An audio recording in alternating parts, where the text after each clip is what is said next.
regarding the situation of a traveller, is it forbidden or optional for a traveller to fast? Allah says in the Quran, in Surah Baqarah, chapter number 2, verse number 185, that if you are ill or on a journey, the prescribed number of days for fasting can be made later on. So this is a concession given. That means if you want to fast, you can fast. If you want to exempt yourself, exempt, but later on you have to make up the period. Allah subhanahu wa ta'ala here has compared the traveler and kept him or her in the same category as the person who's ill.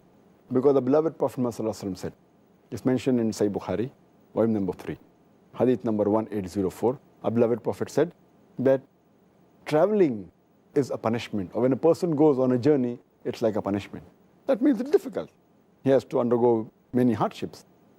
And it is mentioned in Sahih Bukhari, volume number 3, book of fasting, hadith number 1943.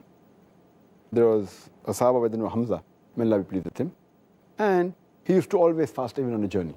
So he asked the Prophet that should he fast on a journey or not. So the Prophet said, if you wish to fast, you can fast. If you don't want to fast, you don't fast. That means it was optional. If a person wanted to fast, he could fast. If he didn't want, he need not fast. For example, if a person who's used to traveling and he does not find any hardship, and if he fasts, there's no problem, it's good for him. Or if a person feels hardship and doesn't want to fast, then he need not fast. And this you come to know from the hadith of Hazrat Anas, may Allah be pleased with him.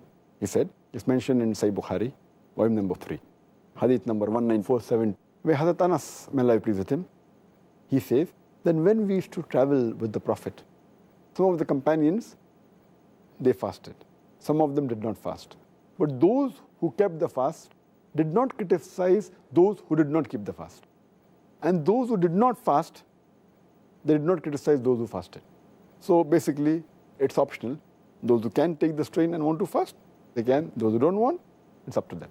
Logically, from there, we can deduce that it's an optional That's right. fast. But if a person decides to opt to fast whilst traveling, are they in a situation where they get more reward from Allah? Allah subhanahu wa ta'ala says in the previous verse, in Surah Baqarah, chapter number 2, verse number 184, that those who are ill or on a journey, they can make up their fast later on. Or for a person for whom fasting is difficult, he can either fast or he can give a ransom, feeding of an indigent person. But let them know that fasting is better. So this proves that fasting is better, though they are exempted if they want. There is no sin on them, they can keep it up later on. But it is better. And we find in several hadith, if you read the hadith of the beloved Prophet, Muhammad Sallallahu Alaihi Wasallam, it's mentioned in Sahih Muslim, volume number 2, book of fasting, hadith number 2492, that there was a time when the Sahabas, they traveled with the Prophet. And because it was very hot, none of them fasted except the Prophet Muhammad Sallallahu Alaihi Wasallam and one Sahaba, Abdullah bin Abi Rabah. There's another hadith, several other hadith in Sahih Muslim, volume 2, book of fasting, hadith number 2472 and 2473, that the companions, they traveled with the Prophet, and some of the companions fasted, some didn't fast. And when the Prophet, when he came to know that it was becoming difficult for the companions to fast, he broke the fast.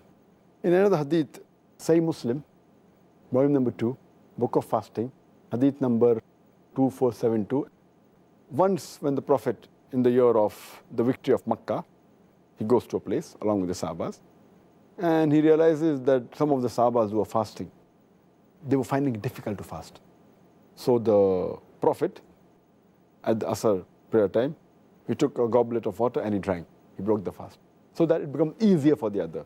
But from all these hadiths, we come to know that the Prophet preferred to fast unless it was difficult. And he broke the fast. Why? Because the other companions, they found it difficult. He did not want to put them in a critical situation. Therefore, he broke the fast. But from here, we come to know that fasting is better if you can. If you cannot, then there's no problem. You may not fast and you can make up the fast later on. Further, we come to know that it is preferable to fast. Why? Because if a person delays his fasting, if he's traveling, and God forbid, if his life comes to an end or whatever it is, then that would yet be a thing which is left for him to do, a faraiz. So if a person can fast while traveling, it's preferable that he fasts. And furthermore, when you're traveling in the month of Ramadan, even the people around you, they fast.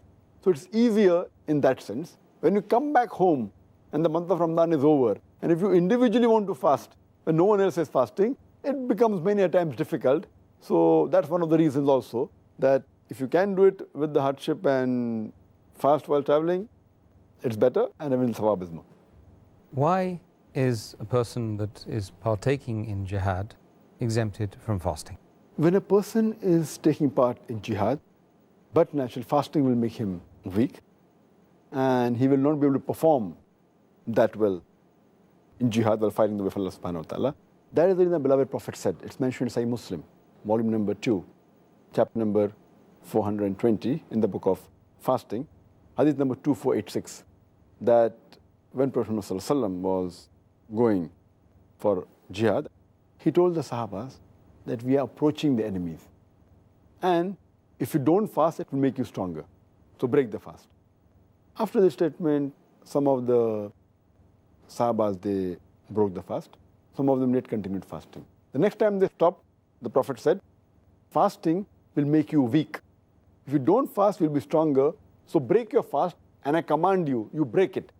That's the time when everyone broke. So therefore, but natural, when we fast, we make ourselves stronger. So we can fight in the way of Allah subhanahu wa ta'ala in a better way.